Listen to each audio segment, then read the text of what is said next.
नमस्कार दोस्तों, एक नई लर्निंग के साथ हाजिर हूँ और इस लर्निंग में हम लोग बिजनेस मॉडल से लेकर के मार्केट की एक्टिविटी तक को समझने की कोशिश करेंगे जो स्टॉक मार्केट में इन कंपनी को लेकर के कैसा ट्रेंड जाहिर करता है। एक ऐसी कंपनी की चर्चा करो जिनके पास ब्रांड की कोई कमी नहीं है, जिसकी ब्रांड शायद हर घर तक पहुंचती है, चाहे वो चर्चा किया जाए, चाहे जंडोज बाम की बात किया जाए, नवरत्न की बात किया जाए, बोरो प्लस जैसे ब्रांड्स इनके पास अवेलेबल है। और कंपनी कहती है कि इनके पास यदि आप देखेंगे तो कंपनी इमामीज नाम है इन कंपनी का। इनके पास ब्रांड लिस्ट की बात यदि किया जाए तो ब्रांड लिस्ट में चाहे वो बोरो प्लस हो, नवरत्न हो, जैदूज हो, कि केश किंग हो, या फिर मेंटो प्लस जैसे ब्रांड्स इनके पास अवेलेबल है। और इसके अलावा यदि कुछ और भी इंटरनेशनल बिजनेस को लेकर देखा जाए तो कंपनी ग्लोबली लेवल पे अपनी कामकाज भी करती दिखती है, जहाँ पे एक्सपोर्ट का कामकाज भी कंपनी करती रहती है। अब आते हैं मार्केट को लेकर के, आखिर मार्केट में इसको लेकर के क्या क्या अवधारणाएं चल रही है, क्या क्या एक्सपेक्टेशन चल रही है, क्या क्या पोटेंशियल की बातें भी शामिल करता है। जो कंपनी के बारे में कहती है कि कंपनी में करीब 500 से ज़्यादा प्रोडक्टिविटीज रेंज है, करीब 20 से ज़्यादा ब्रांड्स इन कंपनी के पास है, करीब 3200 से ज़्यादा एम्प्लॉय की बात कहती है, और 70 प्लस ग्लोबल मार्केट की प्रेजेंस की बात भी कंपनी कहती है। और ये जो डेटाबेस कहती है वो मैं नहीं कह रहा हूँ, कंपनी की वेबसाइट्स पे निकल के आती है, जहाँ पे कहते हैं कि इंडियाज नंबर वन बोरो प्लस है, इंडियाज नंबर वन केश किंग है, इसके अलावा नवरत्न है,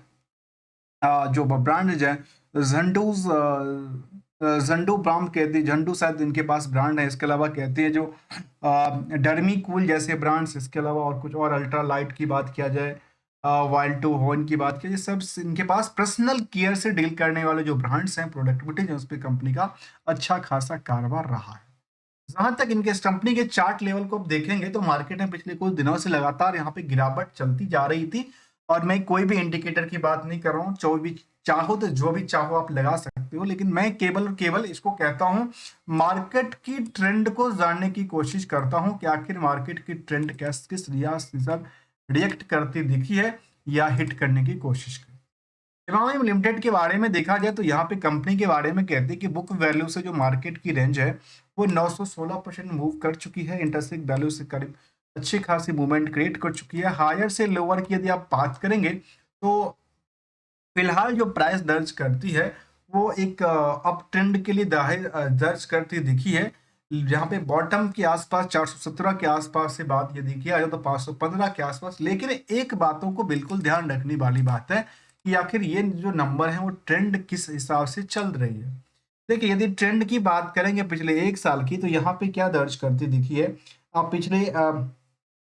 जनवरी के ट्रेंड को देखेंगे तो ये लगेगा कि मार्केट में आज भी मार्केट अप ट्रेंड की बातें कहती है। लेकिन फिलहाल यहाँ से आप देखेंगे तो मार्केट में लगातार बिकवाली का प्रेशर रहा है, और इस तरह के बिकवाली का प्रेशर केवल एक ही बार नहीं, हर साल इस तरह के एक्शंस दर्ज करती दिखी है। चाहे पुराने कोई भी ट्रैक रिकॉर्ड को मेंटेन करके देखें तो ये एक बार मार्केट में आपको अपॉर्चुनिटी क्रिएट करती है, ये कहती है अपॉर्चुनिटी दे रही है। आखिर ये कब तक गिरेगा ये तो समझने वाली बात होगी। उसमें कहते हैं कि जब अभी मार्केट पे क्या है, वोल्टेज काफी ज्यादा है, और मार्केट जब स्थिरता पे आएगी तो मार्केट में खरीदने का मौका मिल सकता है। जहां तक कंपनी का पी स्टॉक पी का सवाल है, इंडस्ट्रियल के पी के मुताबिक तो आज भी अंडर वेटेज की बात कहती है, करीब 20% से अंडर वेट करती है। इसके अलावा यदि आप कंपनी की आरओई आरओसी की आंकड़ा को देखें तो 30 से 31% रिटर्न करती है, तो प्रमोटर का कंट्रोल 55% के आसपास की है। और इसमें डिमेरिट की बात ये रही, जो 55% की होल्डिंग में नियरली 9% की होल्डिंग को मॉर्गेज करके रखा है प्रमोटर साहब। इसको स्टॉक मार्केट की भाषा में प्लेज कहते हैं।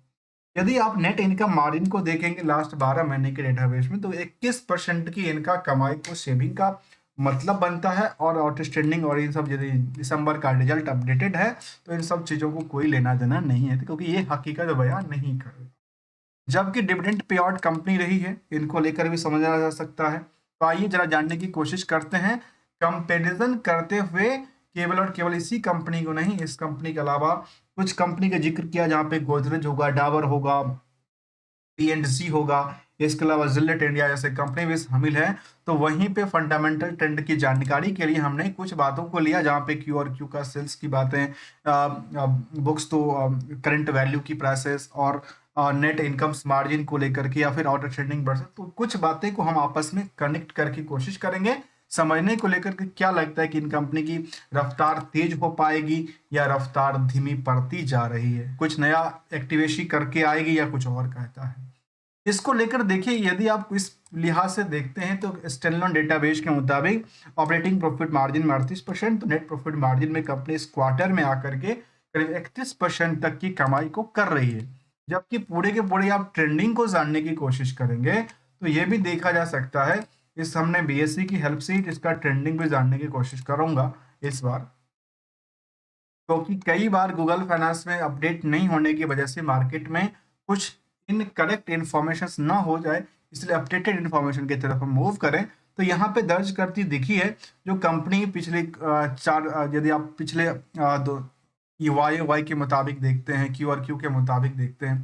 तो इसके मुताबिक देखा जाए तो मार्केट में क्या हुआ इसको लेकर के देखिए, लगातार जो ऑपरेटिंग प्रॉफिट मार्जिन है उसमें वृद्धि दर्ज कर रही है। चाहे पुराने सभी के सभी रिकॉर्ड को आप मेंटेन करके देखिए तो कहाँ 37% हुआ करता, आजकल 38% है। कहाँ 30% से कभी ज़्यादा बढ़ा नहीं, तो आजकल नेट प्रॉफिट मार्जिन में करीब 31% तक की रैली क्रिएट करती दिखी है। तो ये कुछ नंबर की बात भी हमने किया है। जबकि क्वार्टरली डेटाबेस अच्छी खासी ग्रोथ करती दिखी है, तो ईयरली डेटाबेस के मुताबिक नेट इनकम मार्जिन 21% कमाई सेविंग करती है, तो सेल्स में लगातार ग्रो है, प्रॉफिटेबिलिटी में ग्रो की बात कहती है। स्टॉक प्राइस सीजीआर में आजकल वही अपॉर्चुनिटी क्रिएट करते लगातार उसी पैदान के आकर आसपास 52 वीक की लोअर पैदान के आसपास आके अटकने की कोशिश करती है। इस तरह के स्टॉक को ये भी कहते हैं कि नियर अबाउट द 52 वीक की लोअर साइड के लिए भी देखने को मिलता है, जहाँ पे ट्रेंड में क्या हो रखा है, लगातार डिक्लाइनिंग रेशियोज की बात सामने करती है। जबकि जो प्रॉफिटेबिलिटीज का ट्रेंड कहती है क्वार्टरली डेटाबेस के मुताबिक, वहां अप ट्रेंड की बातें को शामिल करती है, अप ट्रेंड ग्रेड की बात को शामिल करती है। तो वहीं पे दूसरे पहलू में जबकि ऑपरेटिंग प्रॉफिट मार्जिन में अच्छी खासी रैली थी, नेट प्रॉफिट मार्जिन अच्छी खासी कर रही है, इंटरेस्ट के जो है वो बिल्कुल एडजस्टेबल है, इंटरेस्ट की वर्डन बहुत ज़्यादा नहीं दर्ज करती दिखी है। ये सब पहलुओं को देख करके यदि निवेशकों का इंटरेस्ट जाना जाए तो कंपनी में करीब 1.25 लाख से ज़्यादा निवेशक हैं और एफआईडीआई की अच्छी खासी भूमिका है, आम पब्लिक के पास भी 9% की होल्डिंग बना के चलती है। जबकि पेयर से यदि कंपेयर करेंगे तो इसी सेगमेंट की जो बाकी कंपनियां, चाहे गोदरेज हो, डाबर हो, इमामी हो या फिर बजाज कंज्यूमर जैसे कंपनी को शामिल किया गया, तो इसमें देखा गया कि नेट इनकम मार्जिन में आप देखेंगे तो इमामी के पास करीब 21% की मार्जिन को सेविंग है, तो बाकी कुछ कंपनियों में कम और ज़्यादा, जहाँ पे क्यूपिड के अंदर करीब 26% की नंबर की बात की जाती है, तो कुछ कंपनी उससे हद तक कम भी आंकड़ा दर्ज करती है। जबकि बुक वैल्यू से आप कैश मार्केट की प्राइस को देखा जाए तो जहाँ पे इमामी में करीब 900% की मूवमेंट हुआ है, तो कुछ कंपनी आज भी सस्ते रेटों में दर्ज करती है, तो वहाँ पे पेई के रेशियो के मुताबिक भी कुछ महंगाई दिखती है, तो कुछ में सस्ता रेटों का अवलोकन किया जाता है। इसके अलावा लेटेस्ट अपडेट में हमने देखा कि इनको प्रेजेंटेशंस लेकर अपडेट लेके आई थी कंपनी, और इसमें कहा गया है, आप यदि आप देखेंगे तो उन्होंने सीधा सीधा कहा है कि इनका जो रेवेन्यू पोर्शन है उन्होंने जहाँ पे 1049 करोड़ की ग्रोथ किया, जब पे वह 5% की बात कहती है। कोर डोमेस्टिक बिजनेस उन्होंने कहा है, और 9% विद द 6% वॉल्यूम ग्रोथ की बात भी शामिल किया है, जहाँ पे ग्रॉस मार्जिन को लेकर के 70% इम्प्रूव करती है, एक 150 बेसिस पॉइंट की बात भी रखी है। वहाँ पे इनकी प्रेस रिलीज के मुताबिक इन्होंने अपने डेटाबेस को साझा करती दिखी है। इसके अलावा यदि हम बिजनेस मॉडल को देखा है तो बिजनेस मॉडल इनका ठीक ठाक कामकाज कर रही है पीरियड और पीरियड बेसिस को लेकर के, और उसी के अकॉर्डिंगली हमने स्टॉक परफॉर्मेंस को लिहाज को समझने की कोशिश किया था पिछले एक साल के लिहाज से। क्या आजकल सभी स्टॉक ऐसी तरह से पैदान पे खड़ी है? कहते हैं बिल्कुल। चाहे आप जिलेट इंडिया की बात करो तो यहाँ पे 63% मूवमेंट थे, तो बाकी कुछ कंपनियों में लगातार गिरावट थी, तो कुछ कंपनियों में आज इमामी में देखने को मिला कि पिछले एक साल में 11% की आज भी मूवमेंट दर्ज करती दिखी है। जब पूरे मार्केट में चारों तरफा बिकवाली का प्रेशर रहती है, तो मार्केट में यहाँ भी 6% का बिकवाली का प्रेशर देखने को मिला, तो वहीं पे गोदरेज में 5%, तो डाबर के अंदर 3% खरीदारी के साथ साथ पीएनजी और जिलेट में भी करीब 5% से 8% की ट्रेंड में गिरावट दर्ज करती दिखी है। तो ये एक पहलू था। इसके अलावा कुछ और पहलू के देखने की कोशिश किया जाए, जब हम सेगमेंट वाइज की चर्चा कर रहे थे, तो सेगमेंट वाइज कोई डेटाबेस नहीं है। सिंपल बात हम समझा जाए तो कंपनी पर्सनल केयर में डील करती है, और पर्सनल केयर में देखा जाए इनके पास यदि हम कॉर्पोरेट एक्शन की देखें तो कंपनी डिविडेंड लगातार देती रही है। अभी भी इन्होंने डिविडेंड को लेकर अनाउंसमेंट किया है और 4 फरवरी को इनका डिविडेंड देने वाली है, जो कि 4 रुपये का डिविडेंड देगी। हर साल की तरह ये डिविडेंड भी देगी और पीरियड ऑन पीरियड बेसिस पे यदि आप एफएमसीजी इंडेक्सेशन से भी कंपेयर करते हैं तो यहाँ पे पिछले 1 साल से लेकर के और पिछले 10 सालों में तो रिटर्न बहुत ज़्यादा क्रिएट नहीं किया है, क्योंकि एक टाइम फ्रेम के मुताबिक मार्केट वहीं आके टिक जाता है। तो मार्केट में अच्छी खासी रैली भी रही थी। रैली के पीछे की वजह भी देखिए, यदि मार्केट में देखिए मार्केट कहाँ से कहाँ चली जाती है।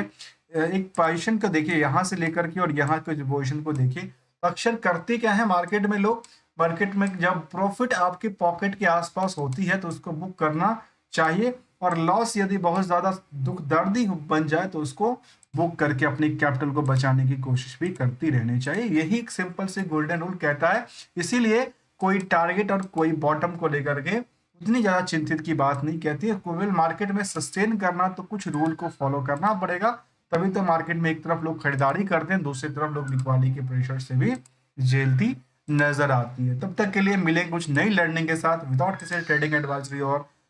ओनली एडवाइजरी को लेकर के, only as learning point of view से। यदि वीडियो आपको अच्छा लगा तो वीडियो को लाइक, चैनल को सब्सक्राइब करना मत भूलिएगा। थैंक्स फॉर द ज्वाइनिंग दोस्तों।